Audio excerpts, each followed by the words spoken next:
Ya, Assalamualaikum warahmatullahi wabarakatuh. Saya Risma Oktaviani. Di sini saya akan mempresentasikan ujian tengah semester saya. Soal yang pertama, ceritakan tentang masalah perbatasan yang dihadapi suatu negara bukan Indonesia dengan negara lain, masalah perbatasannya, serta kebijakan yang terkait mengatasi masalah tersebut. Masalah perbatasan yang saya ambil di sini adalah India-Cina. Pada 20 Oktober 1962, perang singkat antara Cina-India ini dipicu oleh sengketa teritorial dan juga tensi yang memanas terkait isu Tibet.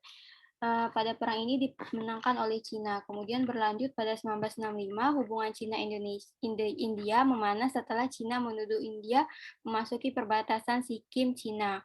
Tahun 1986 terjadi perbedaan tapas batas di MC Mohan Line. Cina mengecam keras pendirian negara bagian Arunachal Pradesh oleh Cina. Kemudian pada tahun 1991, PM Cina Li Peng mengunjungi India untuk membicarakan masalah perbatasan Cina dan India. Tahun 2006, Cina dan India kemudian membuka kembali jalur Natulapa, sebuah jalur perdagangan kuno melalui Himalaya yang dulunya bagian dari jalur Sutra. Kemudian tahun 2017 terjadi lagi konflik perbatasan dengan India dan Bhutan di kawasan pegunungan Himalaya. Kemudian setelah adanya isu damai, kebijakan yang diambil oleh pemerintah Cina di bawah Presiden Hu Jintao dan Perdana Menteri Jin Jiebao telah merumuskan tujuan nasional jangka panjang Cina. Mereka berusaha menjalin hubungan yang intens dengan Cina, yaitu dengan Joint Study Group di bidang ekonomi dan nota kesepahaman di bidang militer. Dengan berikut adalah dua bentuk kerjasama bilateral Cina dan India.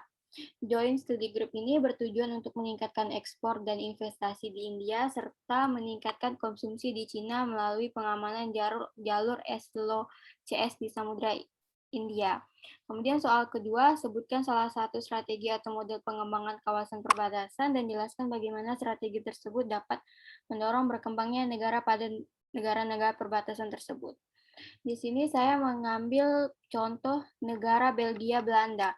Wilayah yang saling tumpang tindih ini yaitu antara Barle-Hertog dan Barle-Nesu ini merupakan hasil tukar guling wilayah berdasarkan perjanjian dan kesepakatan antar kerajaan Belanda dan Belgia di abad pertengahan. Kesepakatan ini tetap dipatuhi hingga sekarang dan diratifikasi melalui perjanjian Maastricht atau perjanjian Uni Eropa. Karena keunikan tersebut, banyak wisatawan yang penasaran dan berkunjung ke sana. Mereka bisa dengan mudahnya berfoto, menginjakkan kaki di dua negara sekaligus, di kaki kanan ada di negara Belanda, dan sementara kaki kiri bisa berada di wilayah Belgia.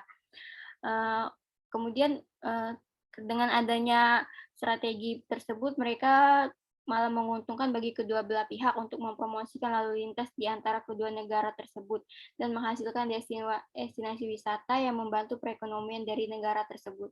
Kemudian soal nomor 3, dan menurut Anda apa dampak positif dan negatif dengan adanya suatu kawasan perbatasan negara, dan berikan analisanya. Menurut saya, dampak positif dari adanya kawasan perbatasan adalah yang pertama, menumbuhkan akses destinasi wisata. Yang kedua, adanya pertukaran budaya antar dua negara tersebut yang berbatasan. Kemudian memudahkan akses pendidikan, layanan kesehatan yang lebih baik, menjaga keamanan negara tingkat 1 karena mudah dilalui, kemudian memudahkan sarana transportasi dan distribusi barang.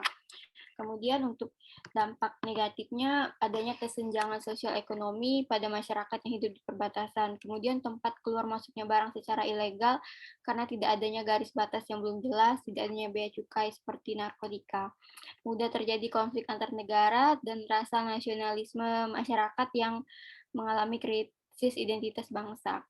Untuk soal nomor 4 dari 7 perbatasan darat per 100 PLBN di Indonesia, yang mana menurut Anda lebih prospektif? Berikan analisis terbaik Anda.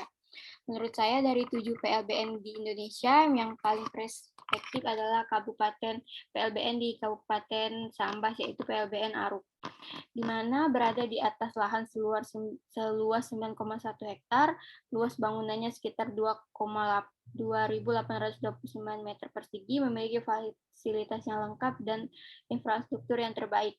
PLBN ini didorong untuk menjadi pusat pertumbuhan ekonomi yang baru.